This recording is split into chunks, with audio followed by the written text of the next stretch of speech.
വരികയാണ്. അരുൺ, എന്താണോ ഹർജിയിൽ ആവശ്യം അത് അതേപടി അംഗീകരിക്കുകയാണ് വനിതാ കമ്മീഷൻ കക്ഷി ചേർത്തിരിക്കുന്നത്. മാത്രമല്ല സെപ്റ്റംബർ 10 മുഴുവൻ റിപ്പോർട്ട് മുദ്രവെച്ച കവറിൽ ഹാജരാക്കാൻ കോടതിയുടെ നിർദ്ദേശം. വിവരങ്ങൾ തീർച്ചയായിട്ടും വളരെ നിർണായകമായ ഉത്തരവാണ് ഹൈക്കോടതി ഭാഗത്തു നിന്ന് ഉണ്ടായിരിക്കുന്നത്. ഹേമ കമ്മിറ്റി റിപ്പോർട്ട് പൂർണ്ണമായിട്ടും കോടതിയിൽ ഹാജരാക്കാനാണ് നിർദ്ദേശിച്ചിരിക്കുന്നത്. മുദ്രവെച്ച കവറിൽ സെപ്റ്റംബർ 10 റിപ്പോർട്ട് ഹാജരാക്കാനാണ് ഹൈക്കോടതി ആവശ്യപ്പെട്ടിരിക്കുന്നത്. അതായത് ഹർജി അനുവദിച്ചുകൊണ്ടുള്ള ഉത്തരവാണ് ഇപ്പോൾ ഹൈക്കോടതി ഇട്ടിരിക്കുന്നത്. അതായത് സർക്കാരിൻ്റെ വാദങ്ങൾ തള്ളിക്കൊണ്ടുള്ള ഉത്തരവ് തന്നെ എന്ന് പറയേണ്ടി വരും.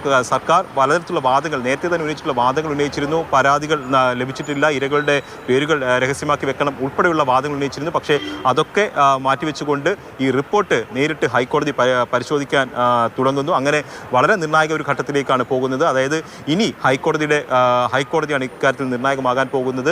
ഹൈക്കോടതി പരിശോധിച്ചുകൊണ്ട് ഇത് കുറ്റകൃത്യത്തിൽ ഏതൊക്കെ തരത്തിലുള്ള ഇടപെടൽ നടത്താമെന്ന് കോടതി തീരുമാനിക്കും. അങ്ങനെ ഈ റിപ്പോർട്ട് സർക്കാരിന്റെ കയ്യിലിരുന്നു കൊണ്ട് അപ്രസക്തമായി പോകില്ല. അത് കോടതിയിൽ ഇടപെടൽ ഉണ്ടാകും. അങ്ങനെ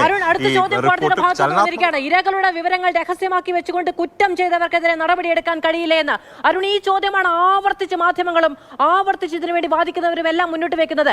ഇരകളുടെ പേര് രഹസ്യമാക്കി വെക്കാം, കുറ്റം ചെയ്തവരുടെ പേര് അല്ലെങ്കിൽ കുറ്റം ചെയ്തവർക്കെതിരെ തെളിവാക്കപ്പെട്ടിരിക്കുന്ന കാര്യങ്ങൾ ഇവയ്ക്കെതിരെ നടപടി ഉണ്ടാകാൻ പാടില്ലെന്ന ചോദ്യമാണ് കോടതിയും ഉന്നയിക്കുന്നത്. മാധ്യമങ്ങൾ ഉന്നയിക്കുമ്പോഴാണ് അതിന് പഴി കോടതിയും ഉന്നയിക്കുകയാണ്.